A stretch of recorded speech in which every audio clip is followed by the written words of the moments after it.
The following is a presentation of iRacing on PTR TV. We'd like to thank all of our channel partners for their support. Please like and subscribe to the channel, and we hope you enjoy today's broadcast.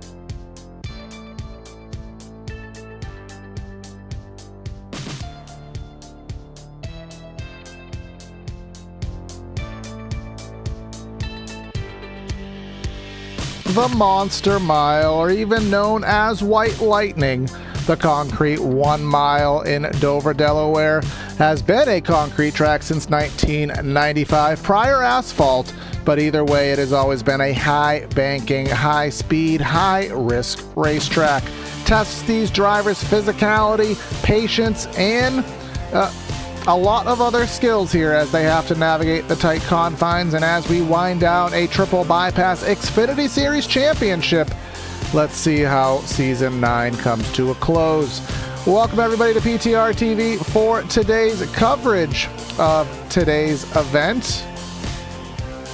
Apparently Brad wasn't joking about that. It is the triple bypass Xfinity Series race 13 at the Dover Motor Speedway for 160 laps. This race presented by Kyle Dewey, being deemed the Diamond State Dash at Dover. Got to be myself, Corey Silva, in the booth. I do have Patrick Coleman with me, and Brad says he may or may not stop by, so if he is, well, I've already acknowledged him for it on the graphic. So I feel like we covered a race here, Patrick, at Dover not too long ago. Maybe we did, maybe we didn't, but either way, a very high speed, very difficult track for these guys to endure tonight. Indeed, yeah, and it's going to add even extra pressure because we are right at the end of the season for these guys here at the Xfinity Series. And I mean, it's going to be an interesting one to see how the season rounds out. The championship has already been done and dusted. Jeremy Brown having 71 points ahead of Brad Kress. But there's still a few battles through the field that we can expect here just to finalize all these little positions here. I mean, we got Herzog and Harcum pretty much 1 point separated, Daniel Williams, so the battle for even potentially third place in the championship is still up for grabs, but first place is already done and dusted here. Yep, and had a joking with Al Corey, of course, the boss man, the admin, and I'm like, don't go Brian France, just because the championship might be sealed doesn't mean that we need to go and start a playoff next season. We can have a little bit of authenticity in the world. But that all joking aside, a minute left here in qualifying. Again, this will be 160 laps around the Dover Motor Speedway. 24 degrees of banking in the corners, 9 degrees on the straightaways. So this track being deemed a self-cleaning racetrack because, well, Patrick, almost akin to a street circuit style of racing to an extent. Not a lot of wiggle room here to wreck. So if you do wreck maybe off turn number 4, you're going to bounce off the inside pit wall and then basically clog the racetrack up. Indeed, yeah, the margin of error here is straight non-existent like you're talking about here, Corey. So it'll be interesting to see how these drivers do manage these conditions, because it's going to be tricky. It's not like the race that us and Brad covered last night on the Elbows Out Racing Series where torrential downpour was a factor, although it would be interesting to see how these cars would handle rain. But it is bone dry here at Dover, and honestly, you're pretty much the only thing you really got to worry about is yourself and the cars around you. Yeah, exactly. As you navigate here, you have to navigate the pit road as well, the pit entry here at Dover. Very hard pulling off the banking. Got to watch out for those pit barrels there because those have taken drivers out over the years. But either way, I want to thank everyone for tuning in here to PTR TV. If it's your first time, don't make it your last. Hit the like and subscribe button here on a mission of 1,900 subscribers, and would love to have a few more take tally if you have yet to do so.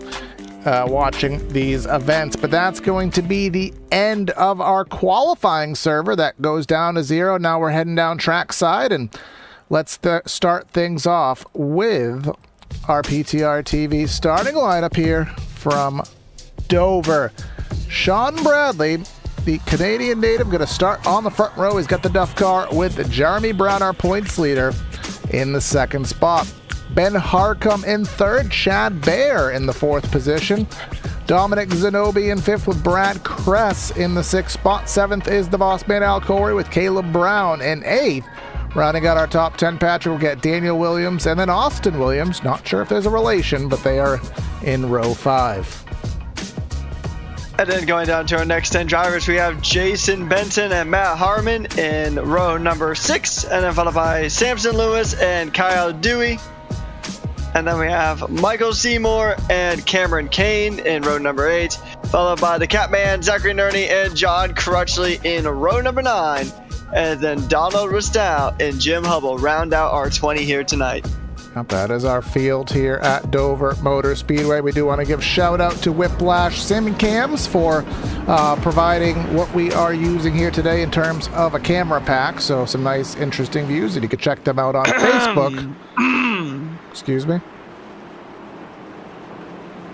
Oh, yeah, sorry. Was that? I thought I muted before that. Oh, okay. I'm like, I am using Whiplash Sim Cams. I'm like, I hope that was intentional. Yeah, no, sorry. I thought I muted before. That's my fault. Something got stuck in my throat. No worry there. Interesting nonetheless. But our race details, 160 laps. Our stage break will be at lap 55. 3 sets of tires, a backup car, and our new rule set with the incident limit and incident thresholds. Those will be applicable. I don't really foresee issues here today, but if they are, well, that is what is on the table. But Sean Bradley in the 77, 46 of Jeremy Brown. Again, all he needs is some solid runs, no issues, and the championship is likely his, but Dover is known to eat drivers and spit up. Miles the Monster takes care of that. But we're entering the Echo Park restart zone. We're going to start today's race off. Barney has the flag, and we're racing here at Dover. As these cars go around, we're already seeing Jeremy Brown thinking about potentially trying to establish himself, try to get past Sean Bradley here in the opening stages of this race, in the opening lap here at Dover. But we have Chad Baer in the Red Bull car trying to get some wings here and try to fly himself up into P3 as they make their way through for the first lap out of 160 here on the night. And these guys are going to give it absolutely everything. Even for the drivers who aren't in contention for any championship spot, they're going to just try to end this season on the high note here, Corey, as we get ready to go ahead and get ready for lap number 3. Yep, lap number 3 on the board here. Dover, this race should be about an hour if cautions do not rear their ugly head, and they may not. You know, this track can go either way. It can go clean and green if drivers do choose to race each other. It can also be a little bit of a cluster if drivers, you know, try to push the monster's limits a little bit too far. Daniel Williams and Austin Williams having a battle for the 9th spot. Some different lines at play here. You have the 35 using that higher line, kind of that diamond approach, Patrick. You'll see that on hairpin turns, tighter turns. You want to enter low, drift up high, cut to the bottom. A very common line here at Dover.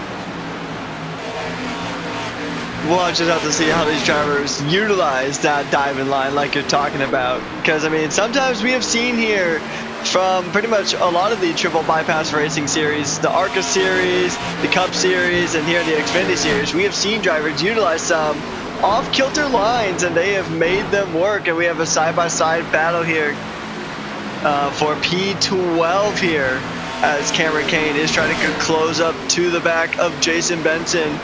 And Jason Benson's trying to put pressure onto Matt Harmon himself just up the road ahead. So some good battles for me here in the early stages of the race, and we could just feel the power of these Xfinity cars just coming on through as they are just absolutely sending it through the Monster Mile. And just behind we do have Cameron Kane and Jason Benson duking it out. Cameron Kane has got the move for now, but can he make it stick?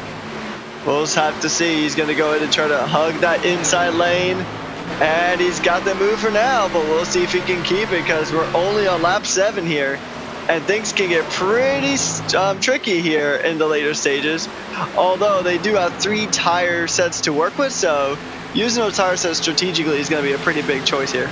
Yeah, absolutely. Tires do come into play here. Handling comes into play. Remember, Cam Kane, if you watch our Sunday broadcast of the Nichols Oil Pro Cup Series, he won Atlanta by the thinnest of margins, that there of 1/1000th of a second. Kyle Dewey in the number 33. Again, we want to shout him out for being the sponsor of today's event, the Diamond Dash at Dover. I typically throw the race logo on the top right of your display, but to get the text to show in its kind of configuration state, it takes up a massive amount of the screen, so we'll kind of show it in ebbs and flows here over the broadcast, just so that you don't lose too much racing real estate. But up front, Sean Bradley, you got the Duff beer car. Been a long time since I've seen him in one of his Simpsons cars. That's all he ever drove, and then he went away from it. But he's battling, well, not battling, he is up by about 0.4 of a second. But then you head back to third. You find Chad Baer, traditionally our road course specialist. I can't really make akin Dover to a road course, but it is a track that you have to run a fine line, be right on the edge of control. And Chad's seeming to fit that ballot here tonight. Indeed, and he's had some pretty solid pace here in the opening stages tonight. So he's been putting on some good pressure onto Jeremy Brown. We'll see if that pressure will result in a pass here, but he's got a little bit of time to play with, and he's got to be careful not to burn up those tires too much. You may have 3 sets, but if you don't get your stint timing right, then your whole race can just really come undone, as the Red Bull car is actually under pressure from the Dr. Pepper mobile from Ben Harcum, just behind it at number 78 Toyota Supra.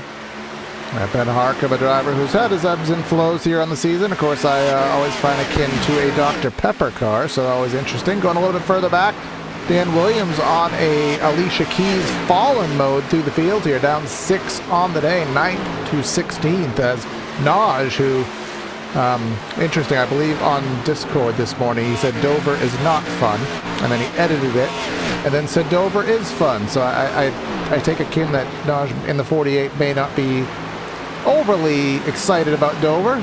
Very tough track. Some drivers love it. Some drivers just don't get the feel for it, Patrick. That happens a lot, as it's that Zach Nerney trying to run the Adam Shaw line all the way at the top of the track. Adam's not here. Someone has to fill that spot in for us. Yeah, and I mean, there's just sometimes where some drivers really just don't look forward to a track, and they even surprise themselves sometimes with how good they can do on a track, and maybe that'll be the case here tonight. We'll just have to see, as we have a very good battle here between Austin Williams and Dominic Zanobi here. The number 72 going against the number 30 here as they make their way through the Monster Mile. And once again, we're seeing a few differing lines here, but that differing line does not get the benefit of Dominic Zanobi, as Al Corey does jump up into the position. Looked like maybe a bit of a wiggle there, maybe just the way that the camera showed it there, but nevertheless, Al Corey is up a position, and Dominic Zanobi might be losing even more positions here, and something sketchy happened just behind. Yeah, we'll go check a replay out. Is that the sponsor curse? It is. Up and on his lid is the race sponsor Kyle Dewey, back into traffic. Evades incident, but that may be the sponsor curse. He does have an expired engine. If he can putt around to the pits, he'll pull out the backup, but that started in turn 4, Patrick. Let's try to dissect it.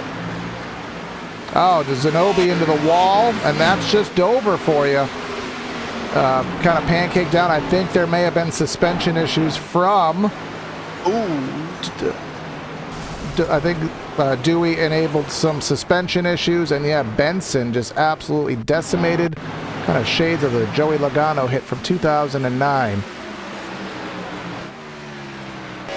Yeah, so yeah, there's just no look at that, and bam, that's the massive hit. Both cars understandably getting hit with the meatball flag there. They got to come into the pits, and also Zach Nerney has a black flag, so that's a unfortunate moment there for Zach. But yeah, that's a very rough incident there. Now Nerney, not sure. I mean, unless it was some kind of penalty pertaining to passing under yellow, not quite sure, but either way, we do have I don't want to quite say a split bag, but about half drivers pit, half drivers choosing to stay out.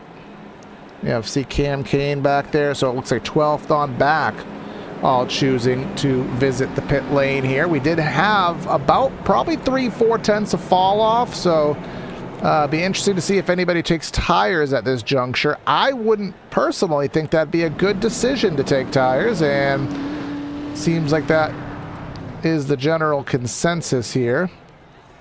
Nerney still in the pits getting some service and or penalty done.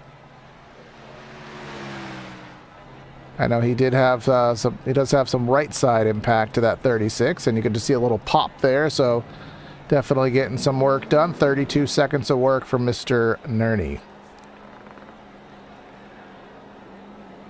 Yeah, I mean, honestly, granted, you have a lot more oval racing experience than I do, but I would not even take tires at this stage. It feels just too early on to kind of take tires at this stage of the race. I would at least try to hold on until, ideally, the stage would be the best shot, but maybe if there's another caution, probably about 20 laps from now, that's probably when I'd make my first stop for tires, but these drivers have a better feel of things as they're on the track right now. Yeah, this track, just whenever you have these whatever you have tire set limits, a track like Dover, these high abrasion tracks, some tracks we visit, you have an extra set on the wall, you don't need it, and then you come here to Dover where essentially infinite tires would be not enough. You put so much load on the car, these high speed, high banking corners, you're asking a lot of those Goodyear Eagles, and certainly they will pay the price for it. But Patrick, that's what we're looking for in racing. Nobody wants a tire in motorsport that lasts forever. Well, maybe in Formula One, but here on the oval side, we like a tire with wear. It separates the drivers out.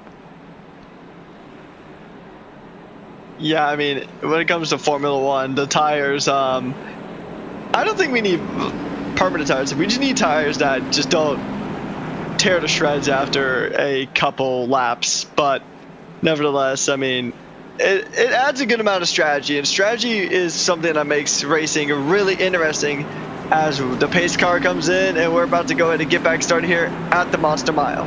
That's indeed the case here. Bradley, the pole sitter, still leading, gets on the loud pedal. Matt Harmon pulling to the inside, getting out of the way. Not sure what that's about, but we're back to green flag racing. Jeremy Brown trying to see if he could utilize the top, but Chad Bayer from the third spot trying to fill the gap in and put Jeremy Brown down a spot on the day, and coming down the back straightaway, just dropping down to that inside lane.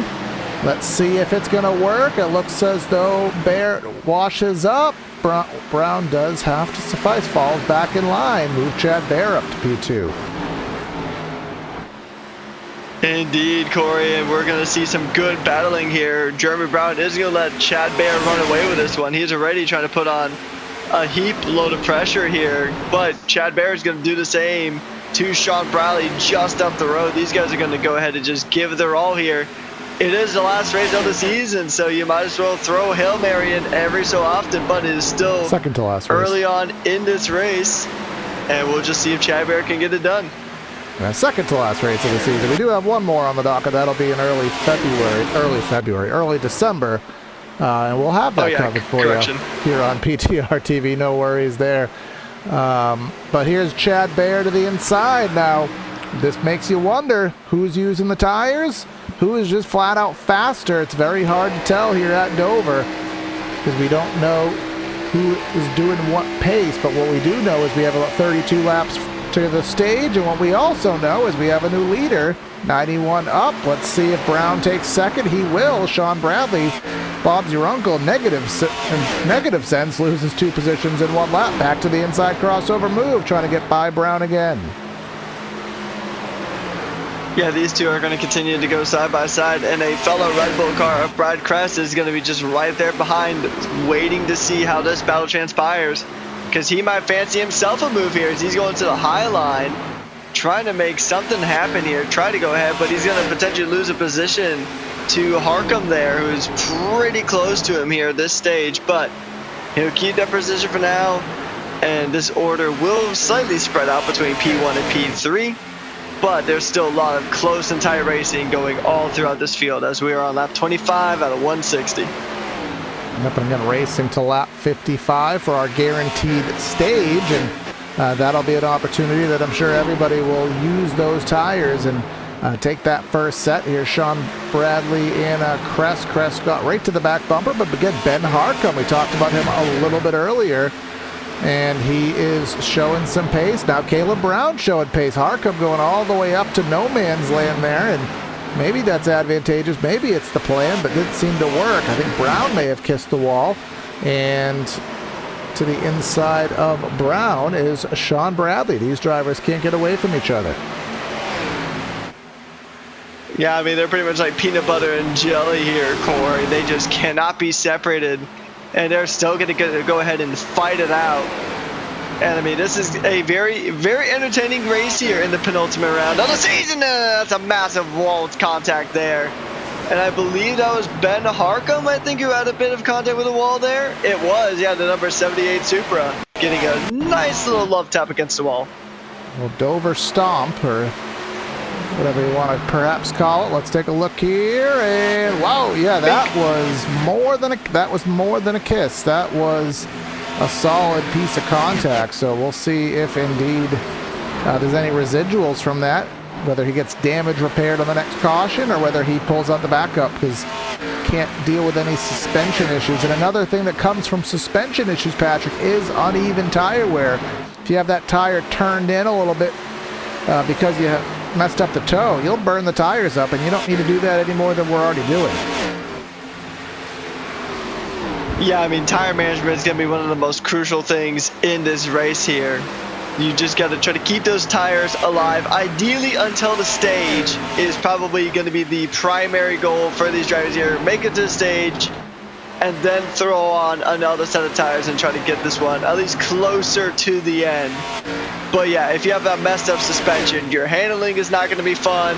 It's not going to be fun trying to turn the car, and your tires are not going to have any fun either. So I'm getting some back-end information that we saw Nerney with the black flag, and apparently he already had the incident threshold, which I knew that was a possibility, but I didn't consider it just because you wouldn't have thought 10 incidents this early was a plausibility. Jeremy Brown having issues off the corner, Brad Crest going for the spot, but yeah, he did have to fulfill that. He's racing with 10 incidents, had a couple light car contacts, and of course he was involved in that big one to a degree. So Nerney very early in the race having to race with only 6 incidents to spare, so that puts him on eggshells.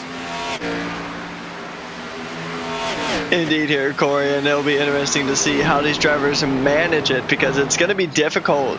I mean, especially if another caution comes out at this point of the race, you know it's going to be difficult. You got to really just try to think like, well, do I stick it out on this set of tires, or do I just pit in anyway and get track position when everybody else pits under the stage caution?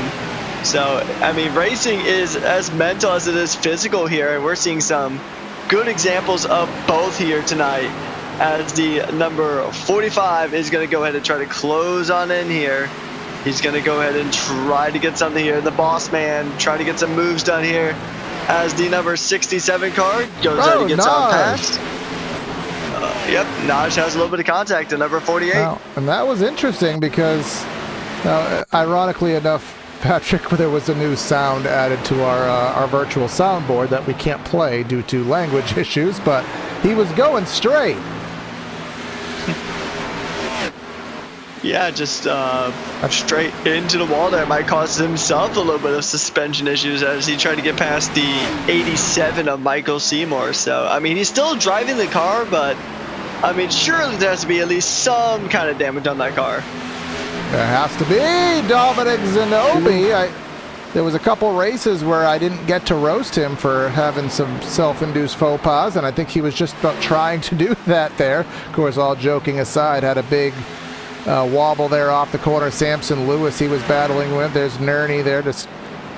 He's one lap down in the free pass spot. There is a this gaggle here, so to speak, 4th and 5th. Here comes Austin Williams underneath Bradley, who's starting to fall back himself here. But something about Dover that kind of leads to the difficulty to pass, Patrick, is, you know, aero wash, dirty air, whatever you want to call it. High speeds here, as Bradley kisses the wall. High speeds, not a lot of way to evade it here. So definitely being stuck like a Caleb Brown right now. That car is not going to handle as well at these high speeds in that dirty air. Indeed, so you want to try to get past as quick as possible as Sean Bradley gets past Austin Williams here. And you're pretty much like, if you're Caleb Brown, you're pretty much getting double trouble here as Sean Bradley goes way on the inside there, losing 2 positions, 1 to Caleb Brown. Al Corey trying to stick it around the outside, trying to get some kind of move here. The boss man will stay in position for now. He'll stay in that P6, but I mean, he's really got pace here tonight, Al Corey, so it'll be interesting to see if he can claw back through this field and try to get some more positions off, because clearly he's got the pace here. Yeah, last week at North Wilkesboro and what we covered in Xfinity, he definitely had a phenomenal run there, a lot of pace, and as we pull up the lap tracker, 3/10 off the leader, so it doesn't have that leader pace. Actually 4/10, he ran at 25:16. As the times do dictate. You see Chad Baer, the only one in the 7s. Let's see what it updates to. Looks like he must have matched it, and Chad had 1.5 tenths on the field. Actually, you can see Austin Williams in the 8s, but there goes Kyle Dewey in the 8s. But certainly starting to see a lot of pace differential there. Look at even Ben Harcum, about 1/2 second off the pace. Yeah, and you definitely don't want to be 1/2 second off the pace around here. You want to try to get it as close to the pace as you possibly can. You ideally want to set the pace yourself like Chad Baer is doing here at the moment, but he does have a 3-second gap to Brad Kress, which is a very impressive gap here. And we haven't even hit the stage caution yet, but that stage caution will pretty much back everybody right back up together, so he might as well make the most of this gap while the sun still shines. Yeah, and that's, you know, kind of getting a little off, but that's kind of why some people hate stages, because, and I'm not roasting the lead, they emulate what the real world's doing, but, you know, in basketball you have the end of a quarter, and I think that's kind of what a stage is supposed to be, but at the end of a quarter in basketball, if you're down by 20, you're still down by 20. At the end of a stage, you've built up this 3.5 second lead, and now we're at the end of our quarter, so to speak, and now you've just lost that 20-point lead. Always a little frustrating, but, you know, whether it be a wreck or a stage, that's just how cautions work in motorsport. Indeed, and it's, I mean, you can have a debate all day long about stages and stuff like that in motorsport, but that's just how things are, as we see John Crutchley having a bit of a moment there, and he will lose a position to Samson Lewis Jr. Actually, no, he's letting Jason Benson on through, the number 42. Benson as just up ahead. Down. Yeah, 4 laps down. Nerney's 1 lap down. Benson trying to go ahead and unlap himself as he gets past the 007 of Samson Lewis Jr. side by side here, a bit closer to the front. Caleb Brown and Al Corey doing a battle here. And Sean Bradley is also pretty much right in the midst of this battle. He's going to try to force it into side margins, getting ping-ponged around, and that is definitely a very risky move. In the end, it didn't pay off at all. He's lost 2 positions, soon to be 3 maybe. Yeah, checking out the replay of that from the, you know, we were watching on board, but he had the run off the exit and he wanted to fill it in, and I mean, luckily he didn't turn Al Corey for obvious reasons, but he was not wanting to relinquish anything, which, you know, it's racer's mindset, but it is a little early in the race, so maybe he'll think twice about that if that situation does present later in the affair here. But we are at lap number 48, again coming to 7 laps to go, and again, you had already talked about it, Patrick, but now he's in lap traffic. Zanobi going a lap down. We have, in a stage, mind you, where we've had a caution, he is outpacing these guys in less than 40 laps and putting them a lap down. That is just, in a fixed setup series, this is just unfathomable. He probably he put so much Red Bull in that gas tank because clearly he's got some kind of wings or some kind of extra power inside of that number 91. But yeah, like I said, in a fixed, like this is a pretty impressive gap even with like mixed setups where you can run your own custom setup. But especially when all the cars are practically the same in a fixed setup series like we have here, that is a mighty impressive gap for Chad Baer. Yeah, almost 4 seconds. And Dover is just a track that attributes to that. You know, me being a Jeff Gordon fan, I remember races where he led 375 laps. They used to actually run a 500-lap race here in the 90s, believe it or not. Race he led over 400 laps. And this is a track that you will see drivers in the real world and in the simulator world lead hundreds and 75, 80, 85% of the race. You can, once you figure out the setup here, concrete tracks don't tend to change too much. So once you dial in, you are just kind of just doing what you need to do. And luckily for some drivers, well, I guess luckily for everybody except for Chad Baer, there will be a reprieve. And for the first time today, the majority of the field will get to put on a second set of tires. Maybe they learned something about racing too hard or racing too aggressive on the first stint. Maybe they'll be able to dial things in and preserve a little better in stage 2. Yeah, I know Chad Baer is not going to be the happiest camper about his lead getting kind of diminished when the stage caution comes out. But, I mean, with the pace here today, who's to say that he can't just rocket off into the distance again if he does opt in for the next set of tires, which I'd imagine everybody who hasn't pit in already will likely jump onto a fresh set of rubber here. So, I mean, Chad Baer has a very good chance of just getting a very good launch and then just pretty much rebuilding that gap lap by lap. Yeah, once you clear, no pit stop issues, no penalties, anything of the sort. Once you clear, you're in that clean air, you just drive off into the sunset here, as we should be on 1 lap to go for our stage here. And then we'll have some points P distributed. Jeremy Brown, our points leader, in the 3rd spot. So obviously that's going to be advantageous for him to not have any issues and get some points. And looks like our yellow coming out a little early. I'm not seeing any wreck, so I think that's just a stage caution, just coming out a little prematurely, but that's what keeps it interesting. Surprise at us.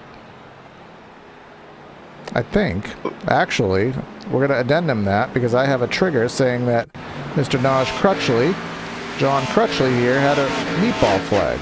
So it might have just been a perfectly timed wreck.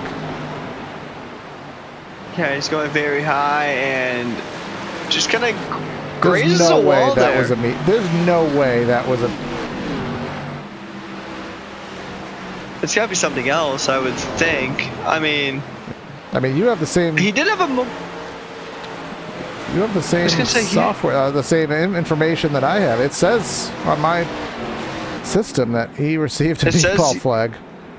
I mean, that could be compounding from, because he had a similar moment earlier where he hit that exact same part of the car. So maybe, I mean, I'm not entirely too sure how the damage system works here, but maybe 2 hits just broke that part of the car, I guess. I mean, that's the only logical conclusion I could come up with. Yeah, it is a system based on, the more that you use, the more that you wear something, the more that you damage something, the more that it naturally becomes weaker and eventually breaks. So if you hit something, I mean, I'm trying to think of what would even trigger that, like what kind of damage it may be looking for, but either way, battle off a pit road here. Sean Bradley with that number 1 stall, but obviously the track position not in his favor. Chad Baer, without surprise, will be our leader. And I think we are... Do we have Mr. Kyle Dewey? We do. And he being our stage winner, being our race sponsor. I don't know why I can't drag people around, but we can do it this way. Kyle, Corey up top, you got me? I do. How's it going? Good, man. Well, you're the race sponsor, so you get your time in the sun here for the mid-race interview. You were upside down, so has your brain recoagulated, and how's the race going ever since? Yeah, so my brain is unscrambled. So thanks for asking. So it's been going pretty well. I'm sure you guys didn't know this, but I actually grew up about 5 miles away from this track growing up. So I've been pretty well known about this track. I know how to race it. I raced it a lot growing up on various video games. So I was able to save pretty good tires. The chat was saying that everyone's tires were pretty burnt out, but mine were pretty good. So hopefully I can carry that on to the next run. All right, man. Well, quick caution, 1 to go. Just wanted to have a brief word with you. Good luck for the rest of it. Stay on all fours. Thanks, guys. I hope it's to see you guys for the podium interview. Absolutely, brother. Go get it. So I can drag him down, but I can't move him up. So I'm still new to this Discord thing. I'm old. TeamSpeak. That's what I was used to back in the day. But anywho, Chad Bear, 4 seconds up. Does anybody have something for him? Well, we'll find out, because this is the first time since the race start that everybody's on even keel, bunched up, all on 4 fresh tires. Stage 2 here. Getting ready to be written. Let's start it out in the Echo Park zone. Barney has the flag. Stage 2, 101 laps to go. And look at that jump out of the hole shot by Atlanta. Yeah, I mean, Chad Bear has gotten a very good launch, and we talked about it earlier that he had such a good gap, and he had a pretty good potential to get a good launch here and try to rebuild that gap lap by lap, and that's exactly what he's done here. He's got the good launch, and now he just needs to keep up that consistency. And I saw somebody have a little dance to the wall, and clearly somebody had a massive dance to the wall, because that's a caution, and it is the number 30. This 30 of Zenobi and Naj Crutchley in the number 48. Let's take a look at the replay. Think 48 had a... I didn't catch it because I wasn't not sure where to focus my... Oh, yeah, he got loose, and that thing right-hand hooked. And Zenobi was just... I can't... As much as I like roasting Mr. Zenobi just for the fun of it, can't do anything about... I can't really roast him on this one. Yeah, he was just pretty much a passenger there. I mean, Crutchley got, like you said, loose on his own. The car just pulled right, and then just... Yeah, he had pretty much nowhere to go unless he could just miraculously teleport, which in that case he couldn't. So, yeah, Zenobi was just kind of stuck there, as both cars now have a meatball flag. And I'm also seeing on my back end that Samson Lewis has a black flag. So 3 cars coming into the pits in this lap. Yep, so this is likely a incident penalty, I would imagine. Now, Samson, I don't recall him being in a wreck of sorts. I like the little 007 number there. It's kind of spiffy. I also don't think you can pit on a drive-through caution, so this might not actually clear his penalty. May or may not. I'm not totally hip with that.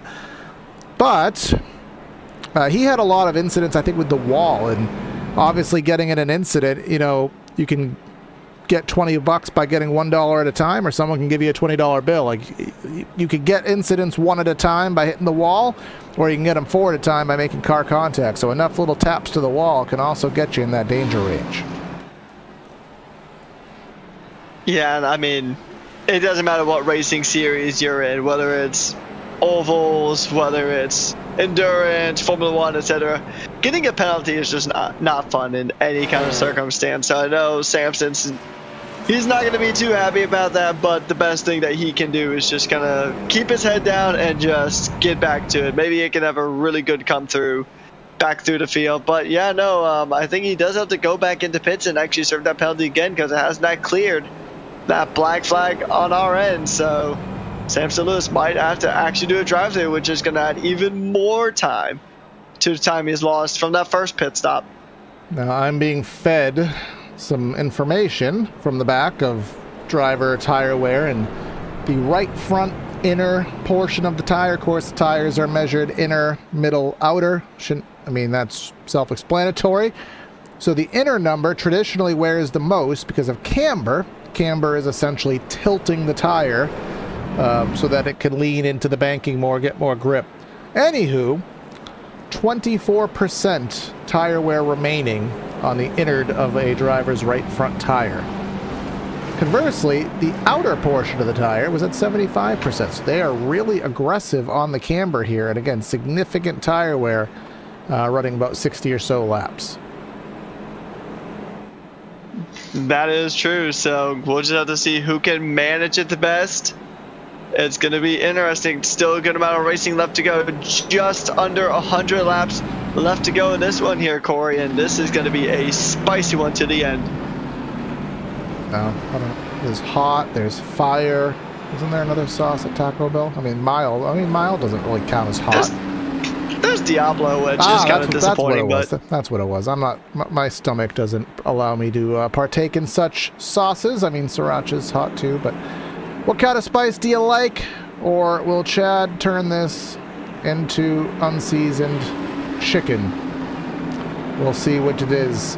But I have a feeling he might stink up the show, but anything's possible. Choosing the outside lane for this restart.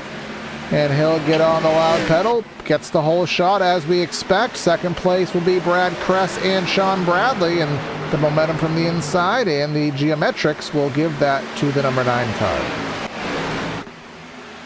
He's certainly going to be under some pressure now, but it looks like even more so. Sean Bradley is trying to go ahead and put some pressure in onto Jeremy Brown. As Austin Williams is going to put pressure onto Jeremy Brown now. He's got Al Corey right behind, so he's got 2 drivers hungry for these positions. And it looks like Al Corey is actually going to go ahead and duke it out with Austin Williams here. Caleb Brown also getting up a position as well off of Cameron Kane.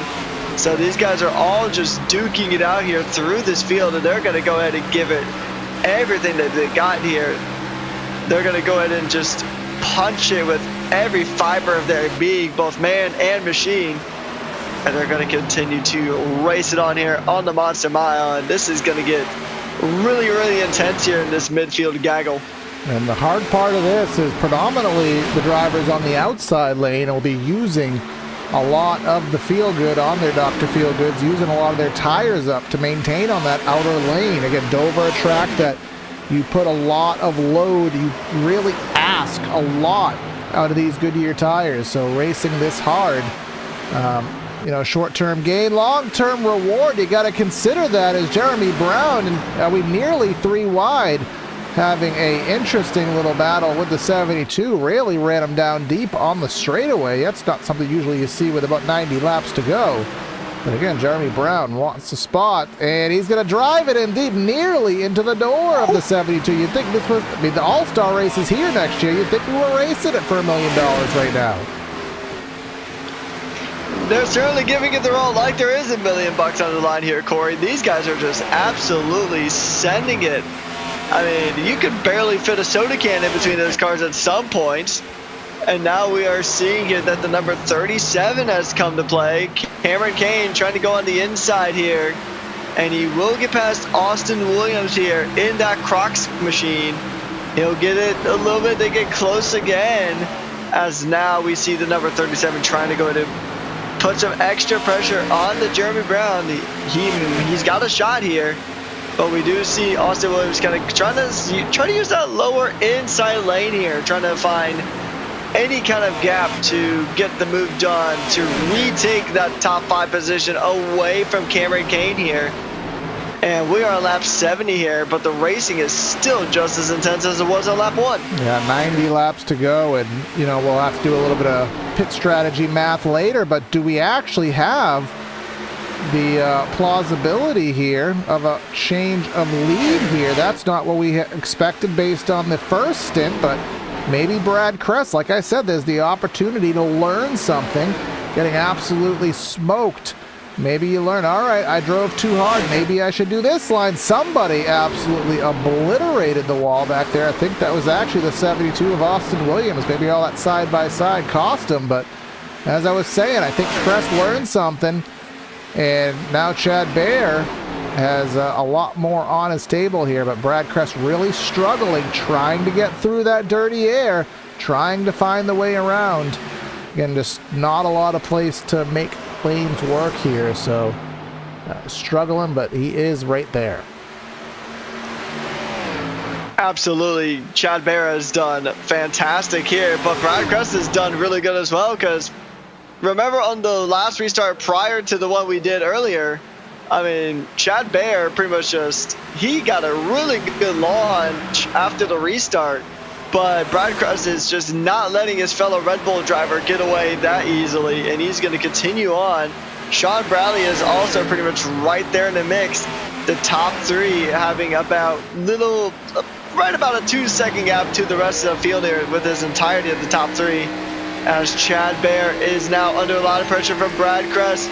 The Chevrolet is going to try to think about a move here somewhere, as the 3 Chevys in P1 through 3 are all just going to go ahead and try to find any kind of gap to try to catch the other one napping. Ultimately, it boils down to the line, and obviously Chad Bear right on the bottom, so that's why you have Brad Crest doing that high-low, not so much a diamond, more of the old late apex approach. Gets you the run down the straightaway, gets you the clean air on the entry of the corner and through the center. That time by kind of more of the traditional diamond line, but they both did that, which is why they stayed exactly put. Sean Bradley, and he is hanging in there a lot longer than he has. But again, if we do consider, Patrick, the old elephant in the room, which is the pit strategy that could be at play here. We went back to green around lap 65. That's 90 to go. I think that's probably, actually 65. Is it less than 90? This is math. You know that's not our forte here. I think that is roughly about, it's 85 almost laps? close to yeah, that's close enough.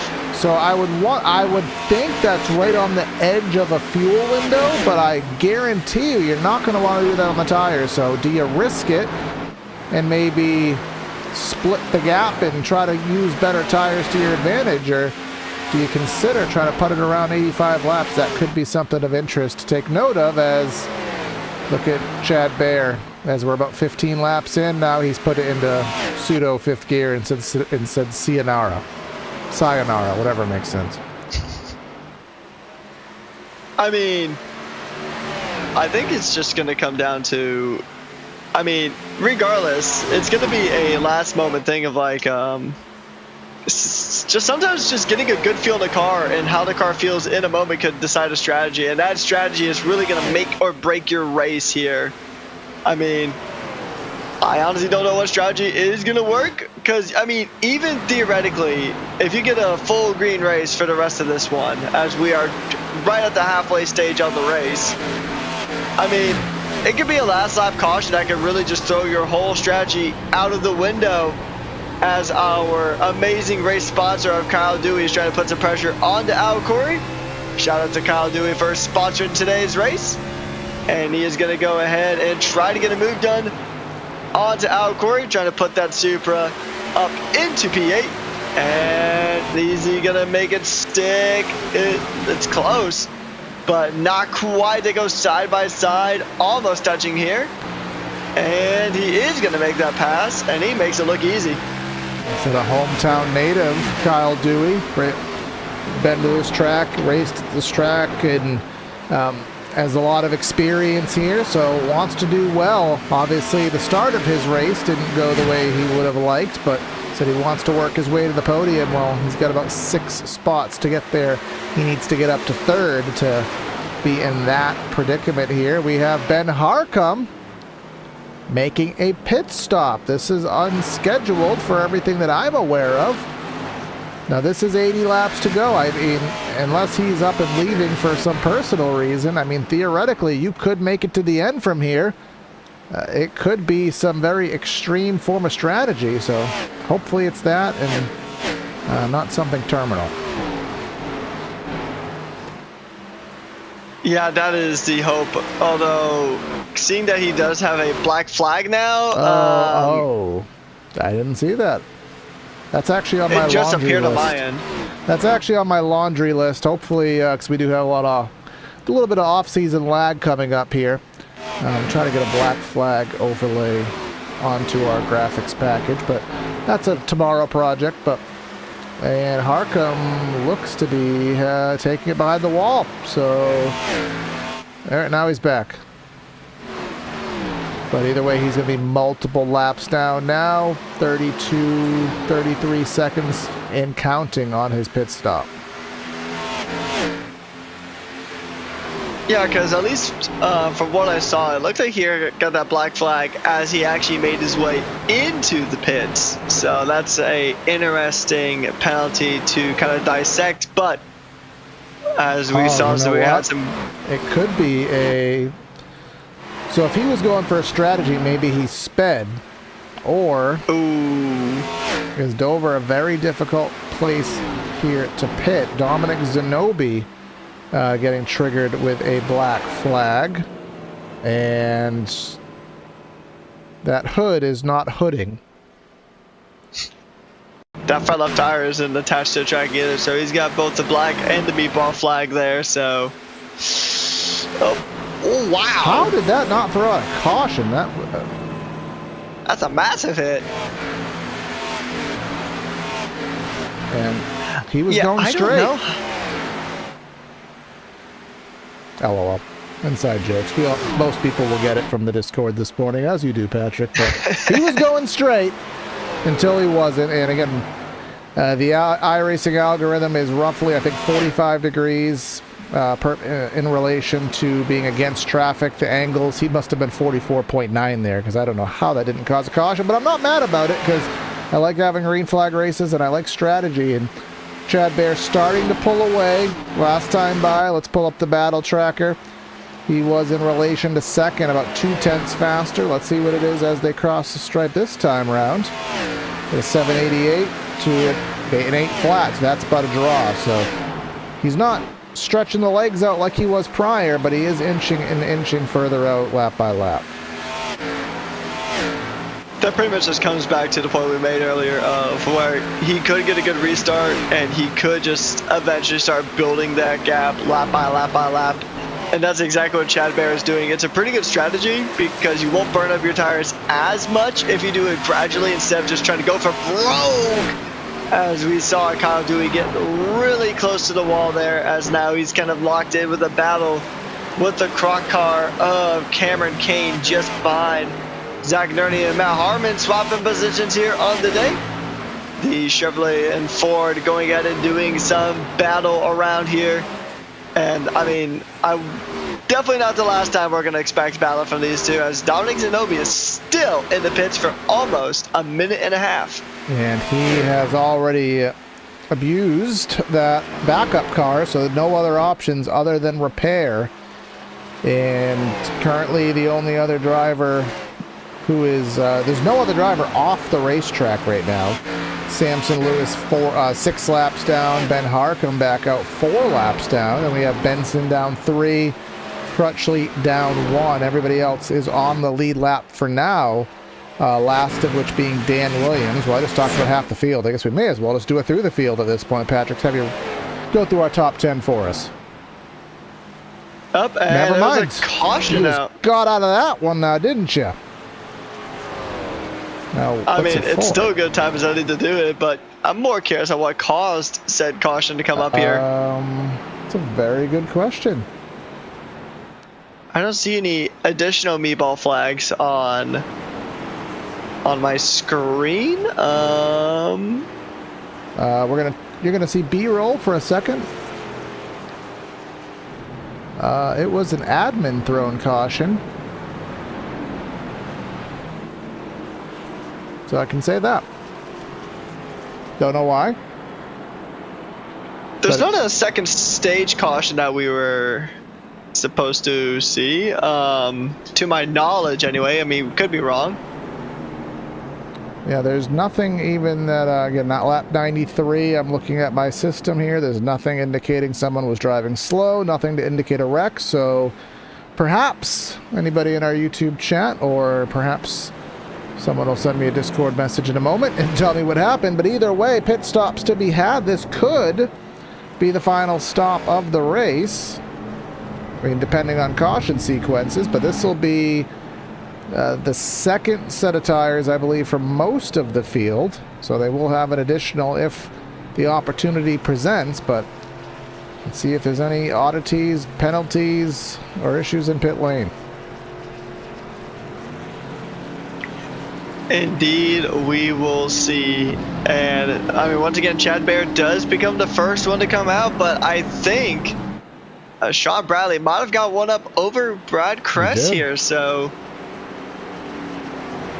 now that sounds like a good thing at surface level until you realize that you have to start on the outside lane, and starting on the outside lane here is super hard, which basically means he started second. He's unless he has the restart of champions, he's probably going to be third, Sean Bradley, by the time they get to turn one. At least 99% of the time that seems to be the case. But still no inkling as to the caution here. I have been getting very rapid information of mid-race news updates, and nothing has come my way. So you know what? We'll use the old hot dog on the track excuse, or maybe a light bulb. One of the track light bulbs, the green lights went out for safety reasons. We had to throw a caution. We'll make something up for the sake of entertainment as lap 96 closing in on the century mark here. Chad Bear has led most of the race, seemingly has the fastest car, but Sean Bradley, our pole sitter, he wants to make something of that. indeed he does. He's been pretty good on the restarts here in Dover today, so we'll see if he can add another good restart to the docket. Or can Sean Bradley use that outside line, the unfavorable line here, to go ahead and get a good launch around the outside of Chad Bear? I mean, anything can happen in racing, so we'll just have to go ahead and just see how these drivers handle the restart, because at this stage, a restart can really make or break a race as the pace car comes in, and we're about to go back to green flag conditions here, as Barney is going to wave the green flag here very, very shortly. And Chad Bear gets the launch that he needs. He is up and away on lap 97. Now Chad Bear gets that whole shot advantage that he has been ever so known for in the event. And I said Sean Bradley was a guaranteed lock to second and to third, but Matt Harmon went for a slide. I don't know if that's quite a Ricky Rudd Save of the Race award, but let's quickly analyze the replay and what happened to that number 28 car. Yeah, I told you that these two are going to do battle again, but this time he just kind of snapped on his own.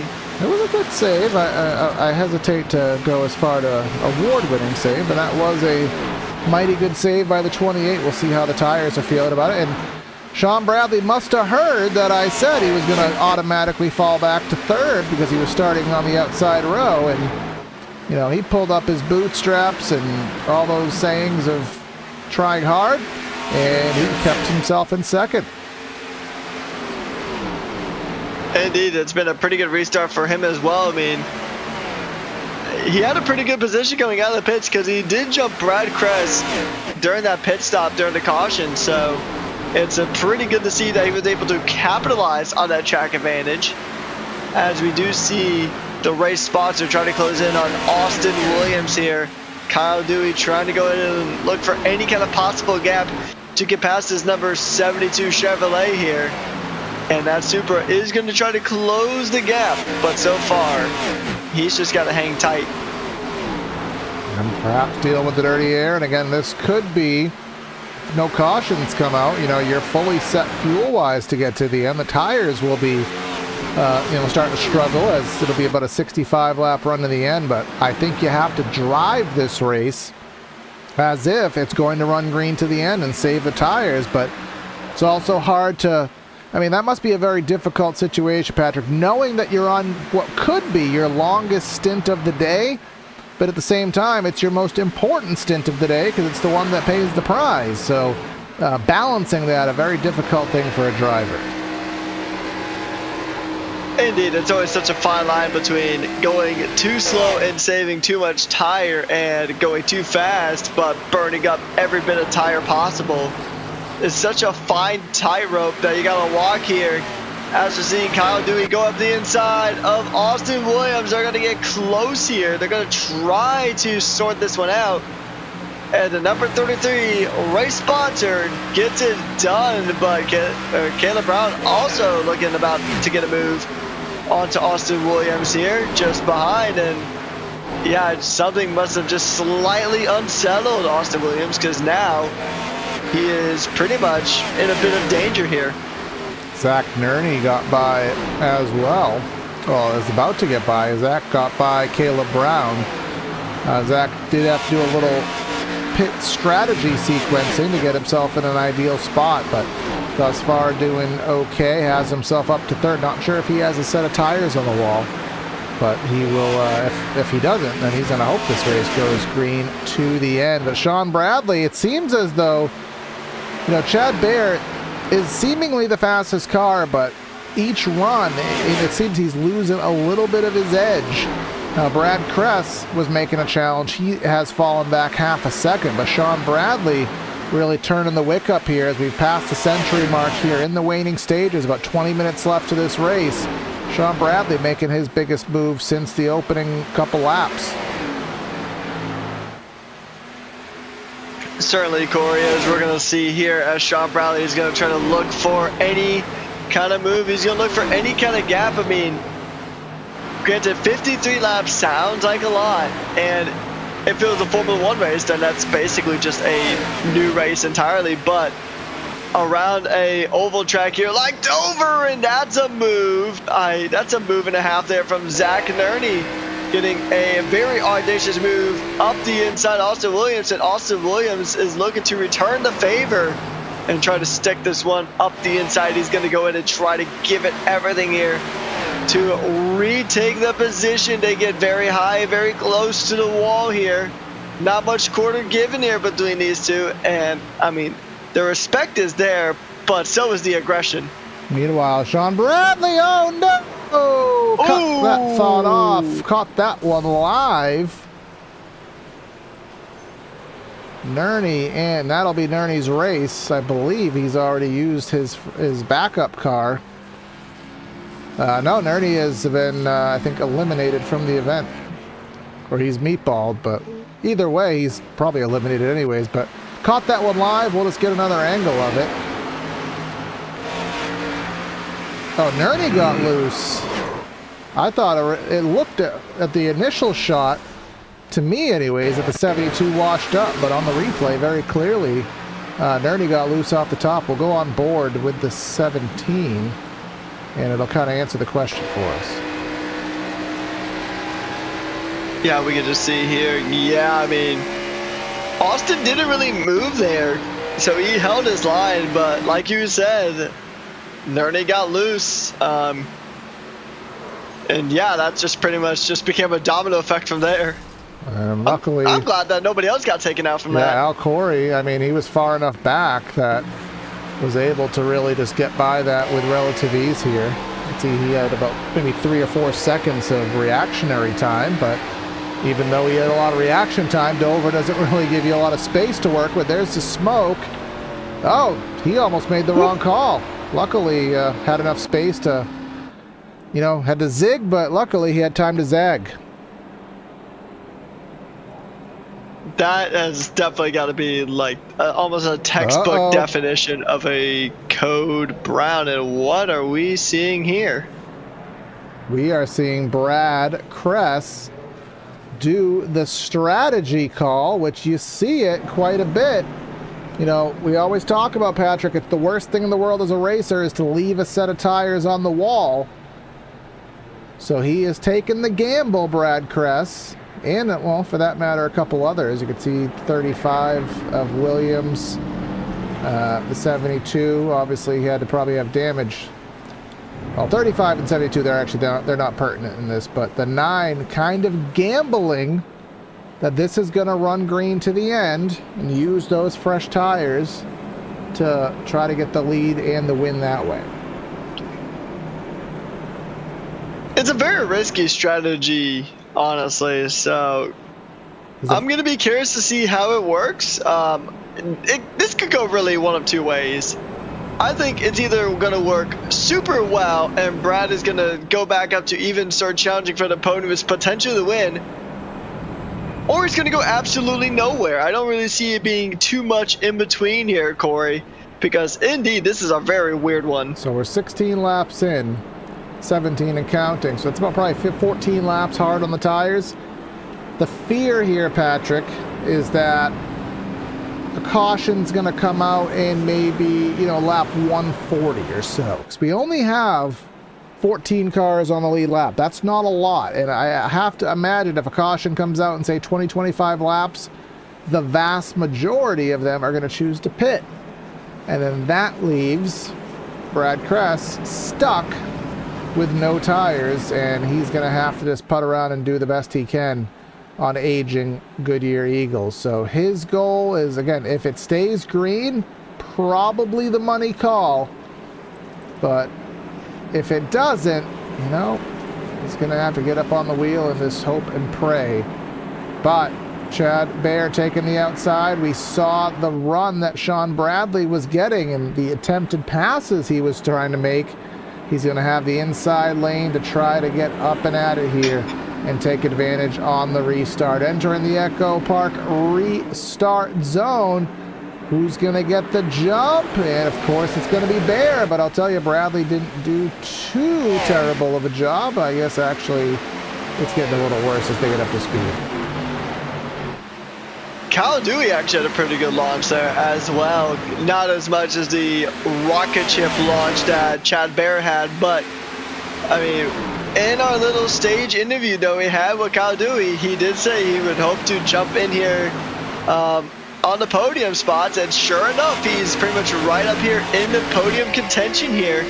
Currently riding P3 on the day, as that is a good move there from Brad Kress, using those brand new tires that he put on the number 9 car. And now we're going to see, ooh, that's a big hit onto the wall. I think that was Donald Ristow having a bit of a touch with the wall there. That name I don't think we've talked about once here today, but just as we talk about Kyle Dewey, he wanted the interview. Now he has just lost a spot to Jeremy. He's just lost a spot, impending, to Caleb Brown, and then has Cam Kane and Matt Harmon in direct competition in the arrears here. Cam Kane falling back into line, but Brad Kress again trying to pick him off one by one. Already got by Nas, now he's by Ristow.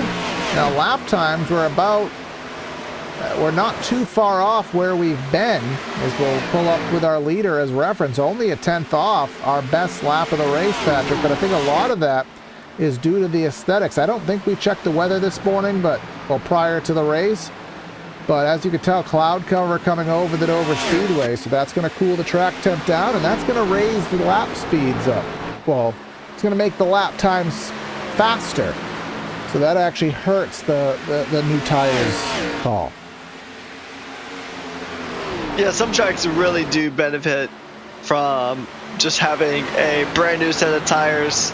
I mean, even if we just take the track out of it, the weather is such a crucial factor that I feel like just doesn't get talked about enough. Because, I mean, if a track is cool, like we actually saw with the IRL Las Vegas Grand Prix practice happening shortly before the race, that track is ice cold and the cars were struggling to find grip. So there's a fine margin of where the tires are going to be absolutely perfect, or the track is going to be absolutely perfect for the tires. And I mean, if this was a hotter track, then Kress would be in a really good spot. But since it's kind of a more cooler track, then those tires aren't exactly going to fire up like he would have hoped. Yeah, let's just take a look here. Now he's in dirty air. And 23.9, and you can see Chad Baer in the 7th, so even on the fresh tires, he was 2/10 off. Now let's see what it updates to, an 81 for the leader. Yeah, he's slower, and that is largely attributed to the dirty air. So, I guess I'll back up my call. It's not really going to be the winning call because he's losing so much time. And by the time he gets by the 72 and then in turn gets by Al Corey, Maybob's your uncle, and get them both at the same time, not so much. But he's using the good of those tires now, trying to get through the pack. And by the time he gets through it, I don't know how much he's going to have left to battle with. Yeah, because, I mean, new tires don't stay new forever, Corey. I mean, the more you burn out those tires, I mean, it's pretty elementary racing. Something that you'll learn pretty early on when you get into sim racing is that the more you burn up the tires, the less grip you're going to have, and the slower you're going to be overall. So you really got to try to make the most of that brand new rubber but I think it's just going to be just too little too late, I think. And I think we might have seen Brad Kress already burn up all that new rubber, and he might just be stuck in the midfield. Well, last time by, he was actually 3/10 faster than the leader. So take that for what it's worth. Huge slide from Harmon off turn number 4. Interesting note indeed. But as we go back up front, here comes Jeremy Brown, who as the points leader, who has just been so quick all season. It's hard to say. He's had a quiet day, but he largely has. Is again trying to get to the inside of Sean Bradley within inches. They both got tight. There's Sean Bradley scraping the concrete, scraping the safer barrier there. But again, a quiet day. Hard to say that. And then just behind that, there's the 17 of Caleb Brown and Kyle Dewey having some tight quarters racing off corner into turn 3. The race sponsor here giving it everything to go ahead and try to get the best result humanly possible at his home track. As he mentioned earlier, he grew up about 5 miles away from this track, which is honestly a really cool bragging right here, especially as he's trying to chase down the number 17 of Caleb Brown, trying to close in the gap as Caleb Brown himself is trying to close in the gap to the top 3.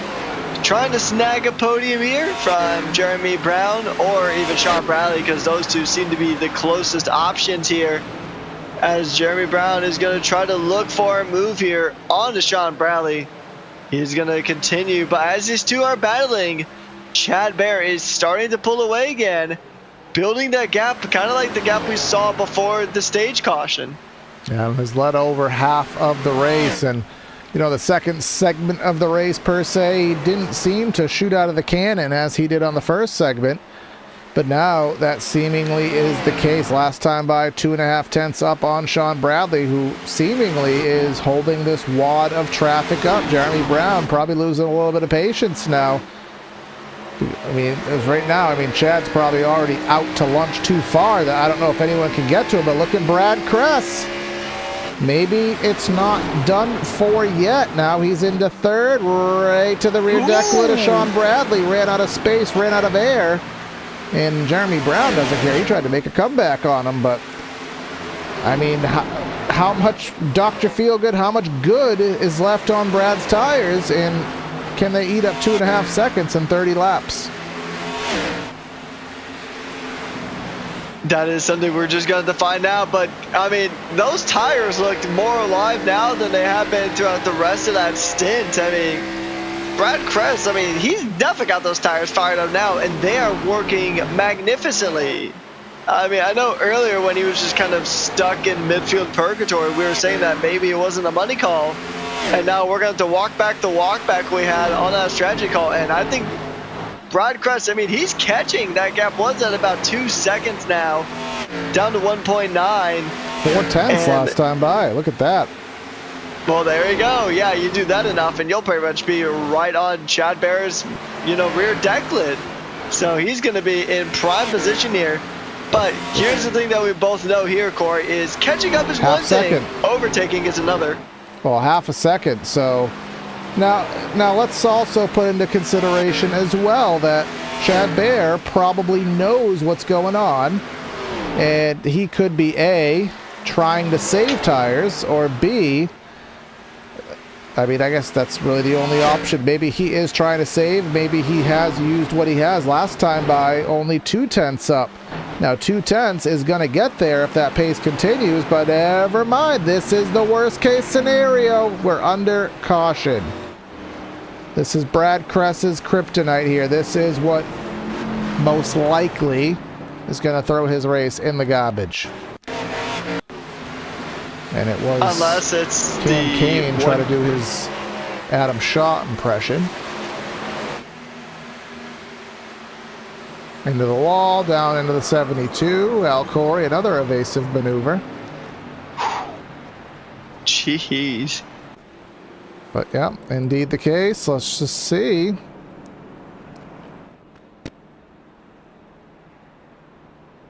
I believe we're on our first lap. So I would imagine, because nobody's pit yet. So I would imagine pits will be open this time by for our 4-tire pleasure here. I think actually the light doesn't work for some reason on broadcast, but be very surprised if, ignore the red flashing light. That's just a weird glitch that's never been fixed, but the pits are open. And as expected, everyone pits except for the 91. Or rather the 9, pardon me. So this is best case scenario now for Brad, but... Well, worst case scenario for Brad. Best case for everybody else. He's yeah, you're right, I got that flipped. Yeah, his tires now are 23 laps old. And we saw the advantage he had on 15-lap tires. Now just compound that, but it's just it's what comes with the situation. You make those risky calls, but I guess every call is kind of risky there, Patrick. When you have a fixed amount of tires, you kind of know that you have a fixed amount of pit stops. You almost have to. Is there gonna be a caution or is there not? It's hard to make a right or wrong call. It's circumstantial on how the cookie crumbles.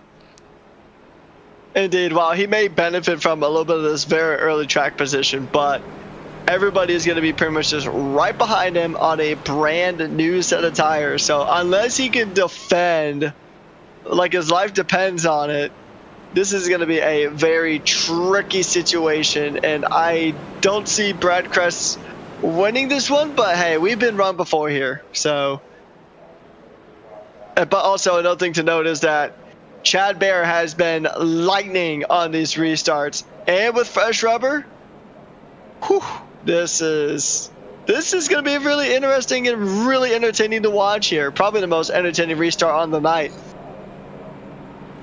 Yeah, the problem's going to be is that, the only thing that I could think of that's going to throw a wrench in this is wheel spin on the restart. 24-lap tires. We haven't really had a restart that I can think of on that old of Goodyears. So the worst case scenario is you get on the loud pedal and it bites right and causes a wreck. Hopefully that's not what happens. I don't think it will, but it's the only thing that I could think of. But Brad Kress is going to be at a massive, massive disadvantage. Again, you take the risk on, do you think the race is going to go green? Do I take my extra set early? And if it went green, I made the best call and I look like a genius. And if the caution comes out, I look like Dumbo the elephant, because now I'm the only one out on the old tires, out to struggle. But he'll do what he can here for 25 more laps here in the whatever this race is called, the Diamond Side Dash at Dover, presented by Kyle Dewey. What can Brad Kress do? Kyle Dewey in 5th, wants a podium, 2 spots in front. Let's figure out in about 10 minutes how this is going to end. On the loud pedal restart box, Brad Kress trying what he can. He'll keep the whole shot, but now he has to turn. That's the hard part. Yeah, good position there from Brad Kress, but it's going to be difficult to hold that position because Chad is going ahead and trying to use those tires, and Jeremy Brown is also going to try to use those tires. Going through one, tipped him a bit, and he's swerving, and there's the caution, and domino effect ensues. Well, we talked about a worst case scenario. That's not what I was expecting as the worst case scenario. And that's just, that kind of situation. That's just, it's pouring, I can't even think of it. Pouring salt in the wound. That's what it is.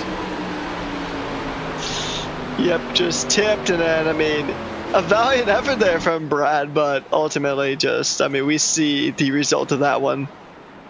Let's get one more look from our blimp cam here. Again, all these shots brought to you by Whiplash Sim Cams, courtesy of Andrew Cardinale. Appreciate that. But there's the 46. He made the move to go 3 wide, but he didn't, as much as he went for the move, he didn't really commit to it. Left a lot of space on the inside lane, and unfortunately he needed to use that space to have any chance for that to work.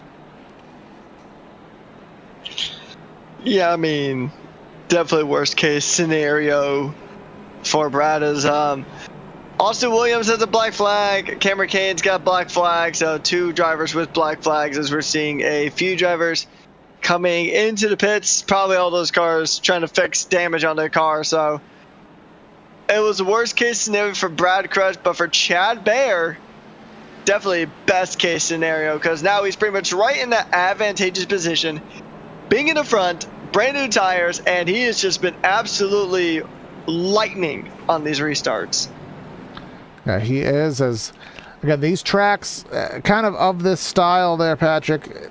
It's so hard when you're the car on the opposite lane to get that jump, because you think of it, you're on steep banking, you're on a corner on steep banking, trying to look out your driver's door or your passenger window to try to look at the jump. It's a lot to do, it's a lot to manage, and it really just puts it puts a big advantage in the guy who doesn't have to look. He can just hit the gas and go. Pretty much, yeah. That's exactly the advantageous position Chad Baer finds himself in at this stage of the race, and he could just punch it and go, and he really doesn't have to think twice about it. He doesn't have to think about the car next to him. He can just absolutely just send it on through, as we are 1 to green here. We'll get back racing with about 20 to go here at Dover. Yep, 20 laps to go approximately. We do have 3 retirees from, actually may as well say 5 retirees. We have Cam Kane, Sean Bradley, Zach Nerney, Harcum, and Zenobi, who are all essentially retired from the race. Austin Williams still has a black flag on the board, so that will have to be heated too within, I'm assuming, 2 to 3 laps before scoring will give him the axe. But a lot of times you have to serve some black flags under green, so that's probably what he is waiting for. But Chad Baer, the one who's dominated all this race. Jeremy Brown, our points leader, outside of row number 1. You have Dan Williams, highest he's been, and Kyle Dewey, our hometown native. He's in the interview spot, trying to keep himself put right there into the restart box. Once again, could Baer get one of his famous restarts? Survey will say on the lot pedal a resounding yes. Just an absolute monstrous getaway again from Chad Baer. Kyle Dewey, though, getting a good restart himself as he's trying to go ahead and hold on to second. He will go ahead and make that move certain and lock it in for now. We got about 20 to go here on the night. It's going to be a fast and furious battle, as here comes the number 72 of Austin Williams serving that penalty, as now Kyle Dewey and Jeremy Brown are going to do battle here. Kyle on the outside, Jeremy on the inside. Jeremy got the tuck back in and give it another go again later. Al Corey is actually made some significant progress here tonight, and he is pretty much knocking on the door of a podium, as one of the Mustangs in the back has a bit of a snap in recovery. But now Al Corey does have Caleb Brown filling his mirrors with that number 17, and just behind them, Daniel Williams and Donald Ristow doing battle. 2 groups of battles happening here at the moment, as Caleb Brown tries to get up the, and he tips the boss man around into the wall, into the traffic, and whoop. How that wasn't worse is baffling to me, and I was just literally, as soon as you stopped talking, Patrick, I was going to say, great job by Al, who is on the cusp of back-to-back top 5s. Now, of course, we don't have full Xfinity knowledge, but just based on what we know, that's something that would certainly be something he would be striving for. But coming off the quarter, it's going to be one of those classic debates of who came up, who came down. I am gonna put in the book that he came down, but I also want to stay on his good side. But I gotta be honest, let's get another look from up top. Yeah, so we'll get a better angle. Actually, I don't know. And luckily, I don't have to know, because it's not my job to make the call. But either way, this will put us probably 14 to go, and this tires shouldn't be a concern for anybody, because I don't think anybody has any left. But it'll just be another restart, another opportunity for a mistake, another opportunity for a penalty, another opportunity to get succumbed by the incident caps. I mean, it's going to be a wild rest of the race here. Now, here's the question. Chad Baer has absolutely dominated the race when it comes to restarts. Can he do it one more time? Or does Kyle Dewey have a slimmer of a chance here to try to get the jump onto the man who's been absolutely unstoppable on these restarts? And maybe even get a home race victory. And the hard part is, we talked about how difficult the restarts are. As far as I'm aware, the iRacing restart system is engaged. Therefore, you are even kind of put up to even more scrutiny with your restart. So for the outside driver, you're trying to stay close. You don't want to jump. You don't want to go too fast. So you're really kind of in a box. So all that to say, as long as Baer doesn't have a wheel spin situation on the restart, I think he is sitting pretty. But again, stranger things have happened. Al Corey did exit the pits, still in the top 10. And I just had to pull out the backup car. What better time to use it than 15 laps to go? I mean, yeah, you might as well at this stage. I mean, you're going to have about 15 laps to go here in the race, so you might as well just bring out the new car, try to go ahead and utilize every advantage that backup car might give you, and at minimum, just try to bring it home.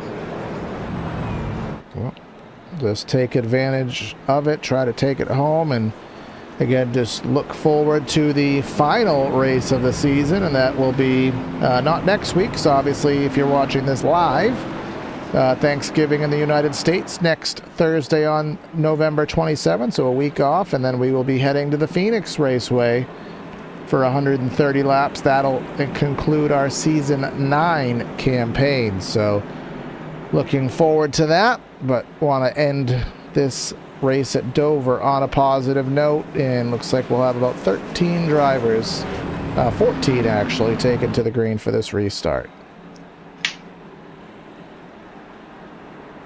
The question will once again become, can Chad Baer get it done? Can he have another rapid restart here? Or is Kyle Dewey going to go ahead and take the Chad Baer blessing, if you will, and get a massive restart here? The restart is going to be so important because we are in the last stages of the race here at Dover, and this is going to be absolute fireworks as we are about to go green.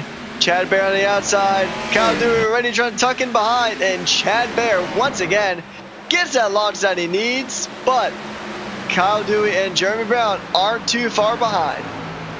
We got everyone basically on even tires at this juncture. Actually, no, I'll stick with that verbiage. I think everybody is on even tires now, so it should just be a straight battle to the end for the next 14 or so laps. Donald Risteau down the inside, and the Dollar General car battling with the Winn-Dixie Ford of Donald Risteau. Behind that, you have Brad Kress. Remember, Brad Kress seemingly was going to have this race locked up and making that aggressive pit call, and fortunately not in his favor. Now he is just trying to struggle along here for the next 13 laps, currently in 8th, and might actually, even on the older tires, be able to pick off one or two more. Seems to be decently competitive still.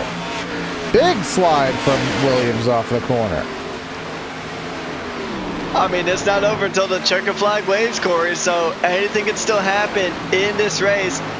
Brad Kress, the unfortunate soul who is on the oldest tires in the field here, is going to try to salvage what he can from this race, as we do see Caleb Brown trying to go ahead and get past Jeremy Brown for position and try to find himself onto the podium, as Kyle Dewey has pretty much broken away there from Jeremy Brown. And now we do have a very good battle here between John Crutchley and Al Corey.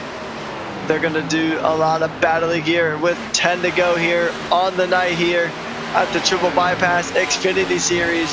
We're going to see how this one wraps up here, but Al Corey's going to try to think about a move on the inside, try to get a good recovery from the incident he was involved in earlier. Naj getting very high up the wall there, almost sliding into said wall, And that number 48 just does not look dialed in. Yeah. Now, Patrick, I just realized something. I just realized how stupid I am. You ready for this? Yes. I always wondered where the name Naj came from. I didn't realize it was just John backwards until just now. It finally just clicked like an Intel Pentium 2 processor. So feel free to roast me in chat. I'm sure someone will when they watch the VOD stream of this. But Brad Kress dropping back. And up front, about a half-second gap. And Kyle Dewey looking pretty if he wants that podium. Said he wanted it. There goes big slide from Jeremy off the corner. And Caleb Brown is not too far in arrears of him. So if Jeremy keeps having issues, may have to watch out. You can see some left rear damage. Usually the rear of the car not too paramount to your aero and handling, but if that spoiler is a little bit too far in the air, perhaps, can throw off the balance a bit. Indeed, and especially at this stage of the race, you want as much balance in that car as you could possibly muster here. So if your car is out of balance, then it's just going to be a difficult final few laps here. Hold on. He was 4 laps down, I'm pretty sure, at one point, and now he's in 8th. Jason Benson, what a recovery tour. I mean, hey, he's made the most of it, and that's what you love to see. That's the kind of stories you love to see here in racing, even in the sim racing world. And he's looking to turn that 8th place into a 7th, from 4 laps down into 7th position. Well, as the co-founder is going to try to get past the boss man here. Yeah, terrible. Not so much his summation here today. Our race recap brought to you by Whiplash Sim Cams.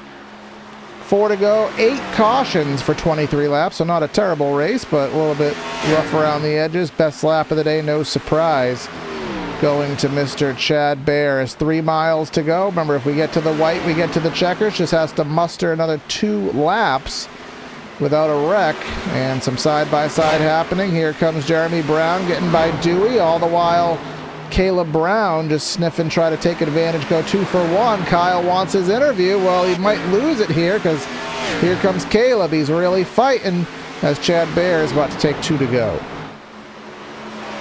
Indeed he is, and just look at this battle we got going on here behind Jeremy Brown. As Caleb Brown in the titles, or the race sponsor, has a little bit of a brush against the wall there. The number 33 Toyota Supra having a bit of a rough one now with 2 to go.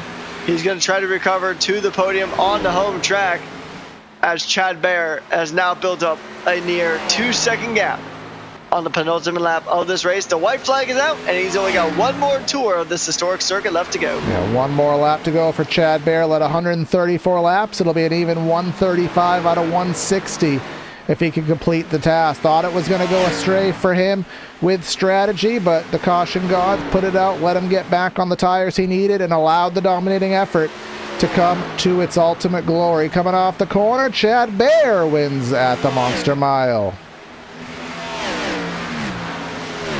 A very good race there from Chad indeed. I mean, he just looked like he was in control for a majority of this race. I mean, absolutely untouchable on the restarts as Jeremy and Caleb Brown will round out the podium.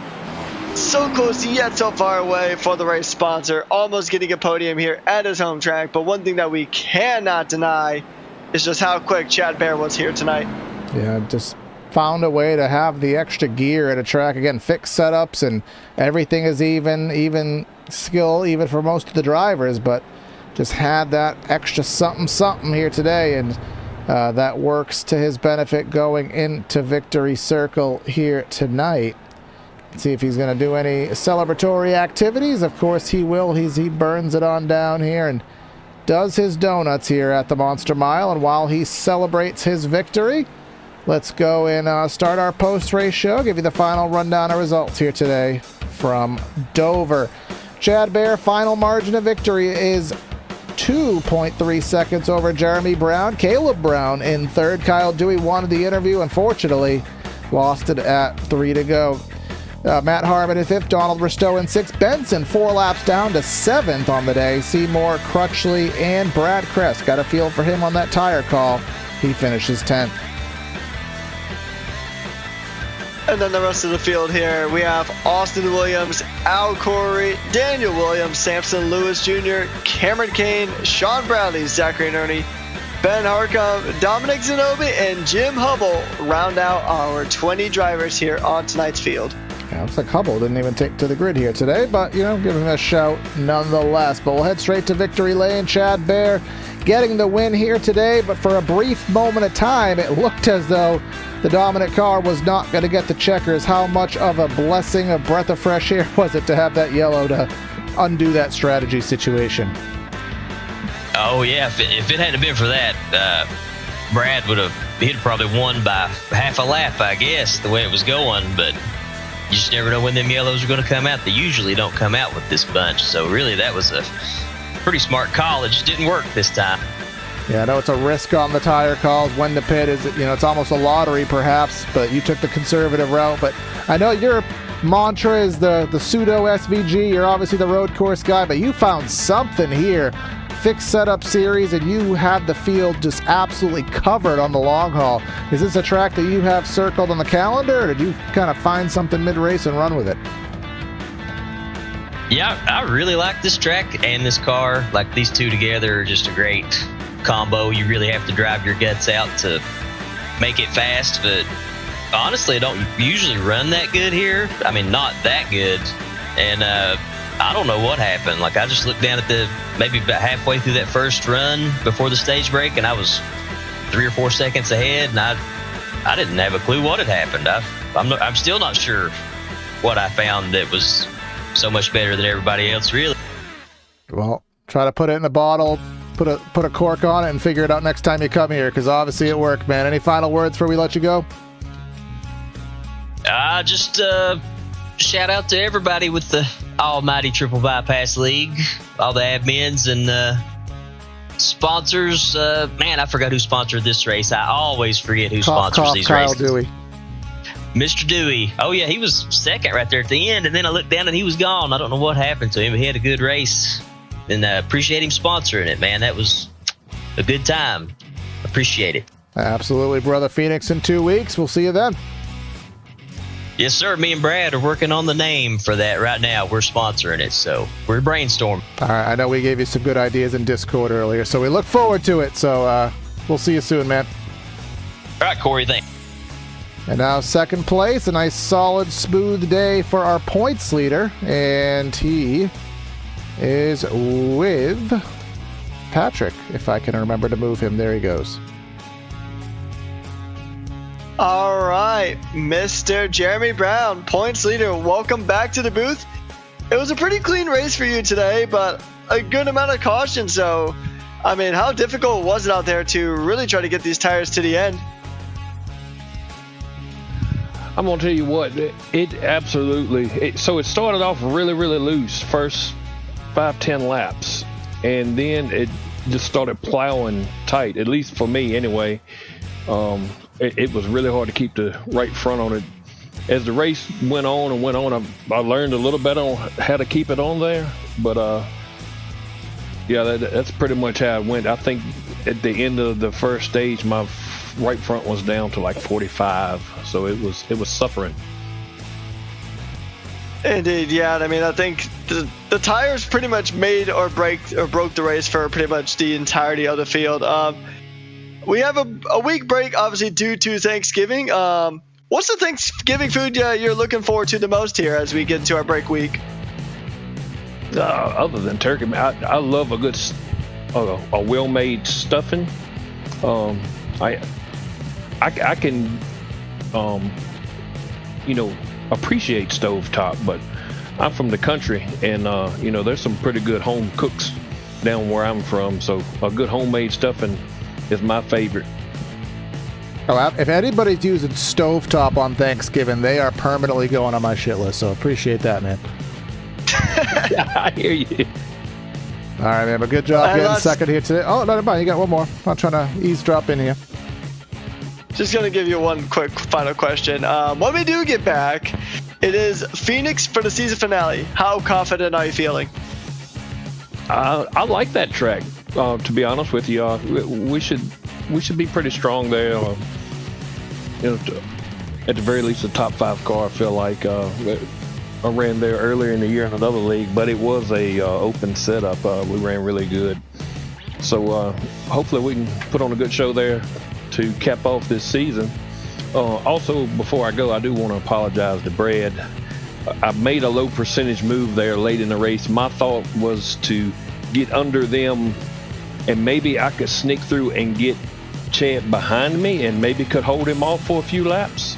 But I kind of bumped Brad a little bit, and he lost it out. He was on really old tires, so I don't know if it affected his finish a whole lot, but I do want to apologize to him because I did get into him a little bit. I didn't get any X's for it, but I did send him up the track pretty far there. Indeed. Well, once again, congratulations on the P2. Have a safe Thanksgiving, and we'll see you in Phoenix. All right, thank you guys. Y'all have a great couple weeks, and happy Thanksgiving. See you, man. And then rounding things out here, Caleb Brown gets the bottom tier of the podium. Nice, pretty quiet day. You had a top 5 car. Don't really see any scratches. I don't recall you being in anything. Just kind of summarize your event for us, man. Yeah, pretty easy day. Had one incident with the boss man, Al Corey. Hate that we got together there. I'll have to go back and look and see what happened, but good solid day. Really happy with the DBX machine. Yeah, you had a really good battle at the end. Were you aware of the little extra motivation Kyle had for that top 3, and you took it away from him, man? He wanted that interview. All jokes aside, we'll talk about that battle. You guys seem to really be going for it last 10 laps or so. Yeah, me and Kyle had run hard pretty much all day, and then he had a little slip up in front of Jeremy and opened the door, and unfortunately I had to take the sponsor's interview spot. And headed into the final race of the season, you have prior to this race, you had a 15-point gap going in over 4th, so you pretty much solidified in 3rd. Does that kind of open the door to kind of go all out next week, knowing that you're probably kind of solidified 3rd in the points? Yeah, I think we got a podium kind of locked up, so we're just going to maybe take some crazy strategy calls and let it fly next week, or I guess 2 weeks from now in Phoenix. Absolutely, brother. Good job here today. Any final words before we let you go? Yeah, just want to shout out my sponsor, DBX. If you need a dishwasher accessories in the retail, industrial, commercial business, give DBX a shout. All right, 10-4, brother. We'll let you go, and you have a good one. All right, thanks. Y'all take care. All right, well, that'll wrap things up, Patrick. An interesting race here. Ultimately, the fastest guy ends up putting it in victory circle. Indeed, and once again, it also came down to strategy calls as well. But I mean, Chad Baer was just an absolute rocket today. We'll see how these drivers go ahead and enjoy their Thanksgiving, and we'll see how they come back in Phoenix. Absolutely. Again, make sure you like, share, comment, subscribe, all that fun stuff. Trying to get to 1,900. Need a little bit of help from you. Stay tuned for our next broadcast, which I believe will be on Sunday for the Cup Series finale of their Season 9 campaign here. Just going to very quickly check that. And indeed the case, November 23rd. So check out the Nichols Oils Pros final race of their season. And some elbows out and some other fun stuff going on next week. But that's going to be Corey and Patrick signing out of the booth. Have a great night, and we'll catch you next time.